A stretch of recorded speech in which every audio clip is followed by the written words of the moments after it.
Political analyst Professor Dirk Kotze joins us now to share his views on what we saw earlier on. Professor Kotze, a very good evening. As I was speaking to Father Smangaliso Mkhatsha earlier on, he seemed to imply that there was a lost opportunity, that we should have focused more on ethical leadership. I think you said it was Section 96 that does speak to that.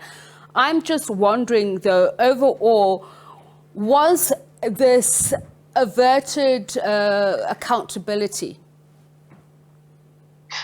In the end, yes. If you look at it from an ethical point of view, certainly yes. If you look at it from a more criminal point of view, I think then it raises all these questions that many parties, and specifically the ANC and President Ramaphosa himself, are raising.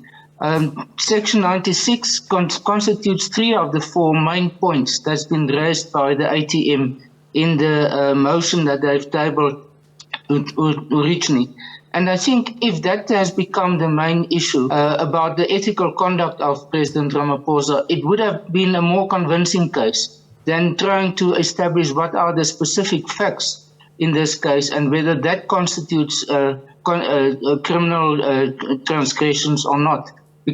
Because then it becomes a question about testing the facts instead of making a judgment, which can be a political judgment, and that is in essence what the impeachment process is. It's a legal process in order to establish whether a person is criminally guilty of something or not, in order to approach it. And I think this became the main standoff between the different approaches to what they voted on today, except obviously the political allegiances of the different political parties.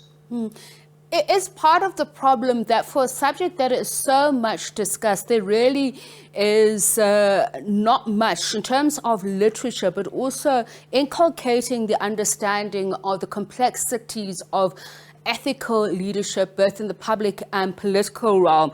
I mean, if you look at the formal rules and guiding political administrative relations issue, there's the informal norms regarding the appropriate ministerial account giving, as well as the different interpretations thereof, whether we're talking the Executive Ethics Members Act, as we've seen, people have been really, splitting hairs on some of these issues. Yes, there is so, but there's regulations that have been approved during the time of President Zuma, and they are much more specific. So they are providing details about for the implementation of the act of the Executive Ethics Members Act. So there are quite specific guidelines that exist. There are even some examples, numerous examples being used of what will constitute unethical conduct by the executive members. I think one of the problems in this legislation is that it never refers to the president. It refers to the members of the cabinet, and it refers to the members at provincial level of the executive councils, but it never refers to when there's a transgression by the president him or herself. And I think this is one of the weaknesses in the legislative framework that has to be addressed. And I think given the current situation, there is therefore also uncertainty about how it should actually be treated, or what should be the approach that should be followed. But Professor Kotze, when the Constitutional Court advised Parliament on this very matter of Section 89 of the Constitution to look at ways in which a president can be impeached, was Parliament not beset with this responsibility? And again, I go back to the issue, there is ethical decision-making and behavior. So those little things, and I say little in air quotes, should they not have been foreseen? Well, I think we should remember that this is the first time that this process has been activated. It was very close to it during the time of President Zuma, and these rules that were formulated were because of his winning the court case to instruct Parliament to do that. But this is the real first implementation of it, and I think one should, or not should, but one can expect that there will be some gaps, some shortcomings that will be identified in this whole process.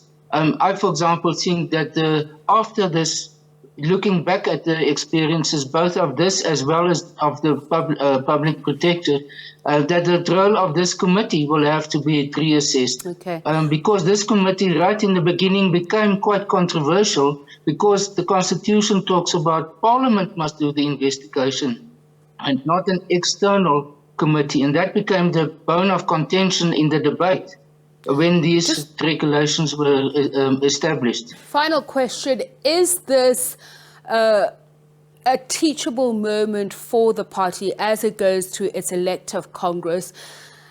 Because I'm just thinking here, the standard, the tone is set by the leader. If we're talking about ethics, is the ANC then a product of its leadership or the product of the quality of its cadre? Now, that's a very tricky question. I think it is in the first instance very much about leadership. The ANC has its own test about ethical conduct and ethical leadership. They have the document Through the Eye of the Needle, which is, I think, not anymore so closely followed as in the past. But that is the test that they are using for it. At the same time, we have seen over the years of how the membership at the level of the branches degenerate in terms of practices like, for example, gatekeeping of members for members and all sorts of maladministration or malpractices that existed at that level. And I think, therefore, it's not something that you can accuse either only the leadership or only the branches and the ordinary members of being not in adherence to the ethical guidelines or the ethical principles or the values that the ANC want to promote. So I think this is going to be a test at the national conference, to what extent there is an effort, at least from the ANC side, to implement it when they are electing their top six as well as the NEC. Is it a test for South Africans? Is it a test for a brand South Africa? If we're talking about the integrity of our institutions, is this going to color us? Because you have two people at either side of the divide who are very, who've dug in their heels on their point of view about the wrongness or the rightness of what just happened. Yes, it is a reflection on South African politics, but I think the ultimate test is what will in the end happen. You know, in other countries, for example, France, there were also presidents who were accused of corruption. They were not prosecuted during their term in office, but afterwards. President Chirac and President Sarkozy, in both cases, were found guilty. So the question is whether that type of thing will happen in South Africa ultimately.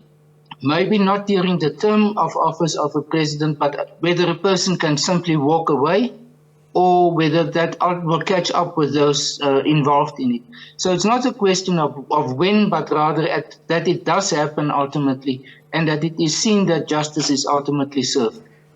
Professor Dirk Kotze, political analyst at UNISA, thank you so much for your views. When we return, we'll look at the constitutional implications of what happened in the National Assembly, as we mentioned, the bid to vote on the impeachment of President Cyril Ramaphosa failing earlier on.